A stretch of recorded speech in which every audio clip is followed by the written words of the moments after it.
அன்பார்ந்த விவசாய பெருங்குடி மக்களே, நான் doctor Rajendran, CEO green carbon organics and tech. இன்றைக்கி பதிவில் உங்கள் கூட இந்த ரீஜெனரேட்டிவ் அக்ரிகல்ச்சர் அப்படிங்கிறத பற்றி பகிர்ந்துக்கலாம் அப்படின்னு சொல்லி வந்திருக்கிறேன். அதுக்கு முன்னாடி நாங்கள் இங்கே ஒரு ஒரு இந்த வீடியோவில் நீங்கள் பார்க்குறீங்க இல்லையா, இது ஒரு சின்ன தோட்டம். அதாவது கிரீன் கார்பன் ஆர்கானிக்ஸ் அக்ரோடெக்னுடைய யூனிட்டில் இருக்கக்கூடிய ஒரு சின்ன தோட்டம். இதை வந்து பிளாஸ்டிக் பைகளில் வச்சு நாங்கள் அங்கே ஒரு 3 விதமான செடிகளை வளர்த்துக்கிட்டுருக்குறோம். இது எதுக்குன்னா, இது ஒரு மாடல் ஃபார்ம். மாடல் ஃபார்ம் வந்து எதுக்கான மாடல் ஃபார்ம்னா, இந்த ரீஜெனரேட்டிவ் அக்ரிகல்ச்சர் ஒரு அதாவது ஹியூமஸ் ஃபார்மிங் அல்லது ரீஜெனரேட்டிவ் அக்ரிகல்ச்சர் இதுக்கான ஒரு மாடல் ஃபார்ம் தான் இங்கே நாங்கள் செட் பண்ணியிருக்கிறோம். இதில் வந்து 2 ரோ வந்து இப்போ வந்து பச்சை மிளகா போட்டிருக்கோம். பச்சை மிளகா இப்போ வந்து அது வந்து பூத்து காய்க்க தொடங்கியாச்சு. அதே போல் அந்த கத்திரிக்காயும் கூட காய்க்க தொடங்கியாச்சு.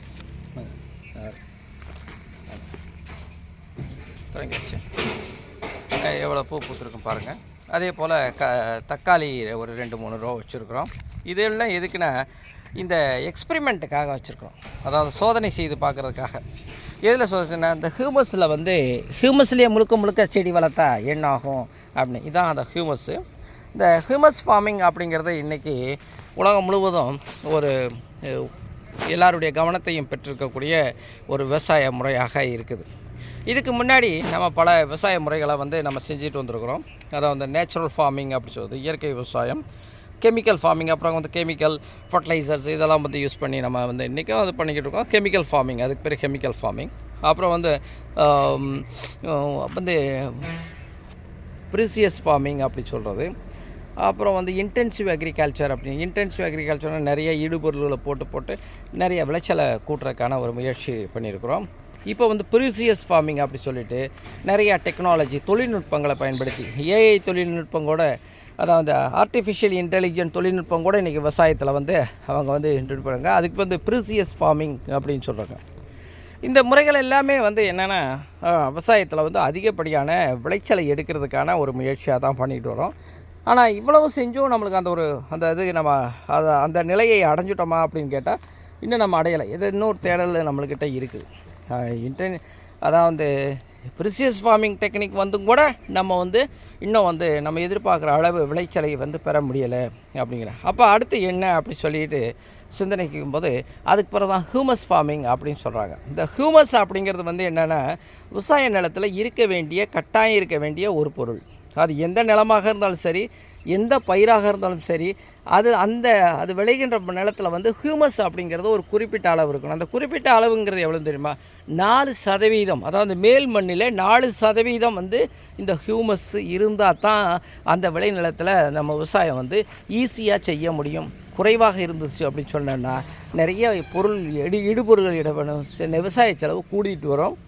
இன்றைக்கி வந்து விவசாய நிலத்தில் வந்து ஒரு குறிப்பிட்ட 4% இருக்கணும். இன்றைக்கி உலகம் முழுவதும் பெரும்பாலான இடங்களில் வந்து 2%க்கும் குறைவான ஹியூமஸ் தான் இருக்குது. அப்போ இந்த ஹியூமஸ் இல்லாத ஒரு இதில் வந்து என்ன தான் நம்ம வந்து ஒரு தொழில்நுட்பங்களையும் விவசாய கெமிக்கல் மற்ற விவசாய இடுபொருள்களை இட்டு என்ன டெக்னிக் பண்ணாலும் அந்த விவசாயத்தை வந்து வெற்றி பெற முடியாது.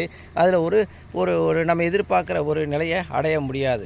ஆகவே தான் வந்து இந்த ரீஜெனரேட்டிவ் அக்ரிகல்ச்சர் அப்படிங்கிறத நம்ம இன்றைக்கி உலகம் முழுவதும் கையில் எடுத்துருக்கிறாங்க. அப்போ ரீஜெனரேட்டிவ் அக்ரிகல்ச்சர் அப்படின்னா என்ன அப்படின்னு கேட்டிங்கன்னா, மண்ணை மறுபடியும் வளமாக்கி மகசூலை பெறுவது அல்லது பெருக்குவது அப்படிங்கிறது தான் இந்த ரீஜெனரேட்டிவ் அக்ரிகல்ச்சர் பற்றி. அதுக்கு எப்படி பண்ணுங்கன்னா, அதான் ஹியூமஸ். அது வந்து ரீஜெனரேட்டிவ் அக்ரிகல்ச்சர்னுடைய மெயின் நோக்கமே என்னான்னு கேட்டிங்கன்னா, விவசாய நிலத்தில் எவ்வளவு முடியுமோ அவ்வளவு இந்த ஹியூமஸை வந்து அதிகப்படுத்துறது.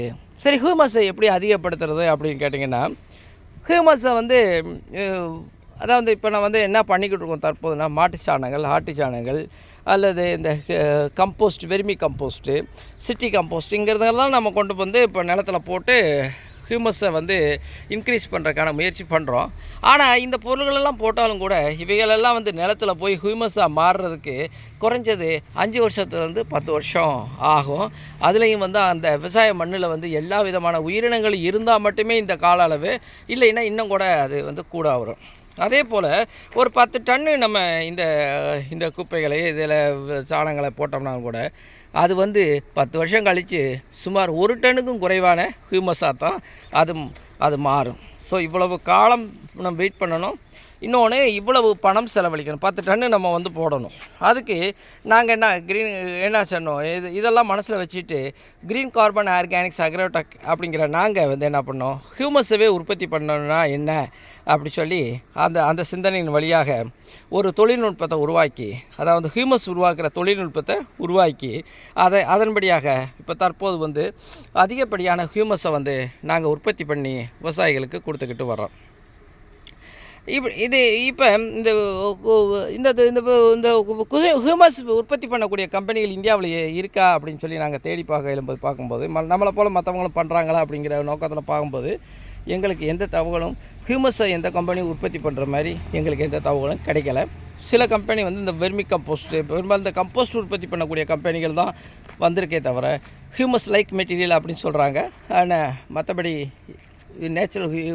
கரெக்டான நேச்சுரல் ஹியூமஸை வந்து உற்பத்தி பண்ணக்கூடிய எந்த கம்பெனியும் இல்லை. சரி, இன்டர்நேஷ்னலில் யாராவது செய்கிறாங்களா அப்படின்னு சொல்லி பார்த்தா இன்டர்நேஷ்னலி இதே நிலமை தான். பெரும்பாலும் வந்து எந்த கம்பெனியும் ஹியூமஸை தற்போது உற்பத்தி பண்ணிக்கல. இன்னும் ஃபியூச்சரில் ஒருவேளை வரலாம்.